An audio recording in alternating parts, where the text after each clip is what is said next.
আসসালামু আলাইকুম এভরিওয়ান, কেমন আছেন সবাই? আশা করছি সবাই ভালো আছেন এবং সুস্থ আছেন। নতুন আরেকটি ভিডিওতে আপনাদের স্বাগতম। অবশেষে বহুল প্রতীক্ষার পর সুজুকি বাংলাদেশ তাদের প্রথম হায়ার সিসির সুজুকি জিক্সার 250 এবং সুজুকি জিক্সার SF 250 এর লঞ্চ ডেট ঘোষণা করল। ফাইনালি আগামী 1 ডিসেম্বর বাংলাদেশে অফিসিয়ালি লঞ্চ হতে চলেছে সুজুকি এর প্রথম 250 সিসির স্পোর্টস ও নেকেড স্পোর্টস সেগমেন্টের দুটি বাইক, সুজুকি জিক্সার 250 এবং সুজুকি জিক্সার SF 250। বাইক দুটির বডি, ডিজাইন এবং স্ট্রাকচার সুজুকি জিক্সার 150 এবং সুজুকি জিক্সার SF 150 এর মতো সিমিলার। তবে সুজুকি বাংলাদেশ দাবি করছে এগুলো হতে চলেছে বাংলাদেশের 250 সিসির ফাস্টেস্ট বাইক। প্রাথমিকভাবে ম্যাট ব্ল্যাক ও ম্যাট ব্লু কালারের লঞ্চ হচ্ছে বাইকগুলো। আগামী 1 ডিসেম্বর ঢাকা গুলশান তেজগাঁও লিংক রোডে অবস্থিত আলোকি কনভেনশন সেন্টারে এক জাঁকজমকপূর্ণ ইভেন্টের মাধ্যমে লঞ্চ হচ্ছে বাইক দুটি। বাইক লঞ্চের টাইম স্লট নির্ধারণ করা হয়েছে সন্ধ্যা 6টা থেকে 7টার দিকে।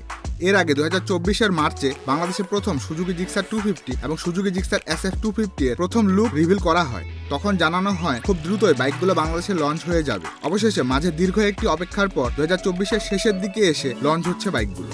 সুজুকি বাংলাদেশ বর্তমানে ভালো করেই জানে মানুষ এখন আগের থেকে অনেক বেশি স্পষ্টভাষী। তারা যেমন সঠিক প্রাইস নির্ধারণ হলে অ্যাপ্রিসিয়েট করে, তেমনি ওভার প্রাইসিংয়ে তিরস্কার করতেও ভুলে না। বাইক দুটির প্রাইস নিয়ে আপনার এক্সপেকটেশন কি? আপনার কি মনে হয় বাংলাদেশের মার্কেটে শক্ত অবস্থান ধরে রাখতে সুজুকি জিক্সার 250 এবং সুজুকি জিক্সার SF 250 এর প্রাইস কত হওয়া উচিত বলে আপনি মনে করেন তা কমেন্ট সেকশনে জানাতে ভুলবেন না কিন্তু। তো এই ছিল আজকের ভিডিওটি ভালো লাগলে লাইক দিন। চ্যানেলে নতুন হয়ে থাকলে চ্যানেল সাবস্ক্রাইব করে পাশেই থাকুন নিত্য নতুন বাইকের আপডেট সবার আগে পাওয়ার জন্য। ততদিন মধ্যে সুস্থ থাকুন। দেখা হচ্ছে পরবর্তী কোনো ভিডিওতে। আল্লাহ হাফেজ।